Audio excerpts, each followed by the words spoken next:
संविधान की रक्षा की बात राहुल गांधी जी क्यों करते हैं?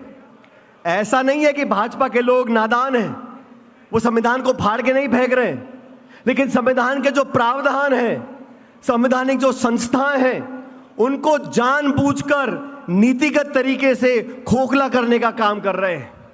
हमारे देश में 70-75 सालों से अलग अलग सरकारें आई, हर सरकार ने संविधान के संस्थाओं को पोषित करने का काम किया, चाहे सरकारें कांग्रेस की हो, गैर कांग्रेस की हो, लेकिन पिछले 11 सालों में संस्थाओं को खोखला करने का काम किया है। निर्वाचन आयोग, जिसको निष्पक्ष होना चाहिए और निष्पक्ष दिखना चाहिए, महाराष्ट्र में चुनाव हुए, जितने मतदाता नहीं हैं उससे ज्यादा वोट वहां पड़ गए। मुख्य निर्वाचन आयोग का चयन कैसे होता था? 3 लोग चयन करते थे, प्रधानमंत्री, नेता प्रतिपक्ष और चीफ जस्टिस ऑफ इंडिया। संशोधन लेकर आ गए, चीफ जस्टिस को हटा दिया, अब प्रधानमंत्री, मंत्री और नेता प्रतिपक्ष, 3 लोग में से 2 का बहुमत होगा, जिस मर्जी को आप निर्वाचन आयोग का अधिकारी बना सकते हो, अध्यक्ष बना सकते हो। तो संस्थाओं को जानबूझकर कमजोर करने का काम किया जा रहा है। इसलिए हमें आह्वान करना पड़ेगा, राजनीति से ऊपर उठकर तमाम विपक्ष के दल एकजुट हो चुके हैं और हम कांग्रेस के लोगों की ये जिम्मेदारी बनती है कि सबसे अग्रिम पगड़ी पे खड़े होकर हमें अपने संविधान की रक्षा करनी है। मैं धन्यवाद देना चाहता हूं खड़गे जी आपका और राहुल गांधी जी का कि 2025 का जो साल है, ये पूरा साल संगठन को समर्पित किया है। पूरे देश भर में मंडल, ब्लॉक, जिला, प्रदेश, हर कार्यकर्ता तक हमको पहुंचना है, नियुक्तियां करनी है, प्रशिक्षण करना है, और दिशा में जूली जी और डोटासरा जी ने जो राजस्थान में काम किया है उसके लिए मैं आपको धन्यवाद देना चाहता हूं। आज पूरे प्रदेश में कांग्रेस पार्टी जाबाज की तरह लड़ने को तैयार है।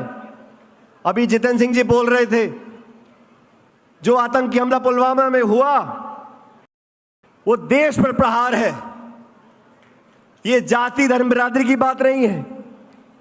और आप सबको याद होगा, मुंबई में अटैक हुआ था तो तत्कालीन गुजरात के मुख्यमंत्री मुंबई पहुंच गए थे प्रेस कॉन्फ्रेंस करने के लिए, और उसकी दूसरी तरफ जब संसद पर आक्रमण हुआ था, वाजपेयी जी प्रधानमंत्री थे, सोनिया गांधी जी नेता प्रतिपक्ष थी, उन्होंने सदन में खड़े होकर कहा था कि वाजपेयी जी हम विपक्ष के लोग हैं, लेकिन पाकिस्तान के सामने हम लोग एक होने चाहिए, पूरा विपक्ष आपके साथ है। वाजपेयी जी को उन्होंने ताकत देने का काम किया, और वही काम खड़गे जी, राहुल जी ने किया कि आप पहलगाम में आकर हमारे निर्दोष लोगों को जान से मारना चाहते हो, आपको मुंह तोड़ जवाब देना पड़ेगा। सारे संसाधन इकट्ठे कर लो, पाकिस्तान को मुंह तोड़ जवाब दो। पूरी कांग्रेस पार्टी और पूरा विपक्ष एक साथ खड़ा सरकार के साथ, लेकिन जवाबदेही तय करनी पड़ेगी।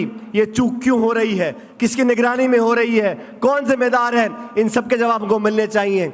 इस नाजुक मौके पर पूरा देश आज एकजुटता से खड़ा है, लेकिन जो आतंकवादी चाहते हैं, जो पाकिस्तान चाहता है कि धर्म मजहब के नाम पर इस देश को बांटा जाए, उससे हमें सावधान रहना पड़ेगा। और ये जिम्मेदारी भाजपा नहीं निभाएगी, ये जिम्मेदारी कांग्रेस को निभानी पड़ेगी, आप लोगों को निभानी पड़ेगी।